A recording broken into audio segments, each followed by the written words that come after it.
আমি জানতে চাইবো শ্রদ্ধেয় স্যার আব্দুল হাদি স্যারের কাছে কেমন লাগলো বন্যার গান। বন্যা, জি স্যার। তুই তো সুরের বন্যা বইয়ে দিয়েছিস মা।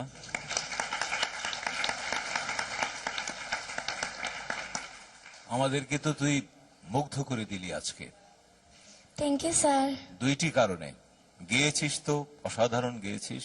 এই বয়সে যে তুই এভাবে এমন চমৎকার করে, এমন সুরে, এমন তালে, এমন লয়কারি করে কি করে গাইলি, সত্যি আমরা অভিভূত হয়েছি তোর গান শুনে আজকে। এবং আরেকটি কারণ, তোর বয়স আমরা যতদিন থেকে দেখছি হয়তো 1 মাস কি 2 মাস বেড়েছে, কিন্তু তোর কণ্ঠের বয়স কিন্তু, তোর গানের বয়স কিন্তু 10 বৎসর বেড়ে গেছে। Thank you sir. শ্রদ্ধেয় সাবিনা ইয়াসমিন। বসই গো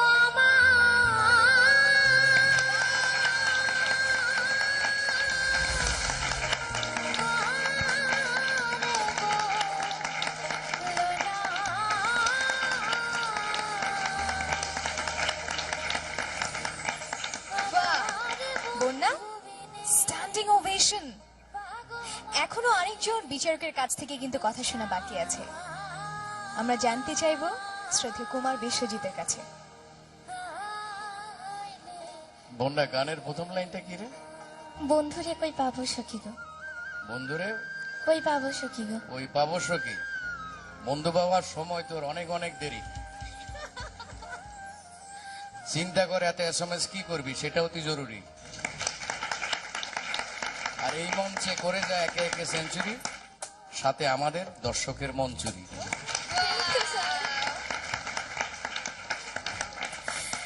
দর্শকের মন চুরি করতে SMS চাইতে হবে, তবে তার আগে তোমার মা এসেছেন, ভাই এসেছেন, তাদের সাথে চলো একটু কথা বলে আসি। ওর বাবা ছিলেন আমার শিক্ষক, ওনার কাছ থেকে আমি গান শিখতাম। ওরা 5 বোন, ওদের কোনো ভাই নাই। সেই হিসাবে সে আমাকে ধর্মের ভাই বলেই জানে। বন্যা এমন একটি ফ্যামিলির মেয়ে, পরিবারের মেয়ে, যেখানে ওরা 5 বোনের সংসার, কোনো ভাই নাই। ওর বাবাও আজ 1 বছর বেঁচে নাই। বন্যা গান করেই আজ থেকে 10 বছর আগ থেকে ওর ফ্যামিলিটা চালায়। যে বয়সে বন্যার হাতে কাগজ কলম এবং খেলাধুলার সামগ্রী থাকার কথা, সেই বয়স থেকে বন্যা হারমোনিয়াম নিয়ে গ্রামে গ্রামে গিয়ে জলসায়, পূজা মণ্ডপে গান গেয়ে তার ফ্যামিলি চালায়। বসই গো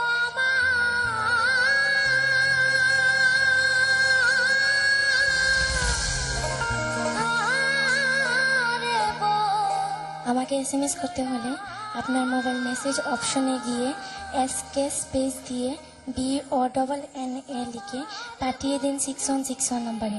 যে কোনো মোবাইল থেকে যত খুশি ততবার।